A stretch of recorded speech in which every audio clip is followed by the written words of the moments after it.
Hello আপনারা, আসসালামু আলাইকুম। কেমন আছেন সবাই? আশা করি সবাই ভালো আছেন। আমি আজকে আপনাদের সামনে এই বাথ সল্টটি নিয়ে এসেছি আপনার রিভিউ করার জন্য।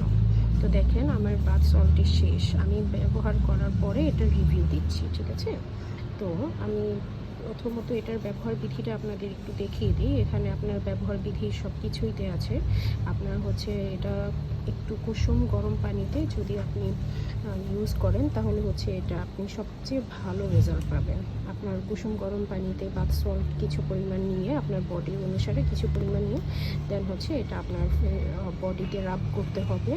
আর এতে করে আপনার বডির সানটেন দূর হয়, আপনার বডির ময়লা দূর হয়। আমাদের বডিতে ময়লা পড়তে পড়তে অনেক বলতে গেলে ছাতা জমে যায়, যেটা আমরা দেখি অনেক সময়। তো এই জিনিসগুলো থেকে মানে বলতে গেলে যখন আপনি ইউজ করবেন, একদম পার্মানেন্টলি আপনার বডিটা এই ধরনের ময়লা থেকে মুক্তি পাবে, ঠিক আছে? অ্যান্ড বডিটাও অনেকটাই আপনার ব্রাইট দেখা যায়। কিন্তু হ্যাঁ, এটা আমি বলবো না যে এটা আপনার বডি ফর্সা করে ফেলে, এই ধরনের কোনো কিছু না। বাট আপনার বডির যখন উপরি ময়লাগুলো দূর করে ফেলবে, তখন কিন্তু আপনার বডিটাও অটোমেটিক ব্রাইট দেখাই যাবে, ঠিক আছে? আমি আপনাদের অবশ্যই রিকমেন্ড করব রিজনেবল প্রাইসের মধ্যে এই বাথ সল্টটি আপনারা ইউজ করে দেখতে পারেন। Thank you.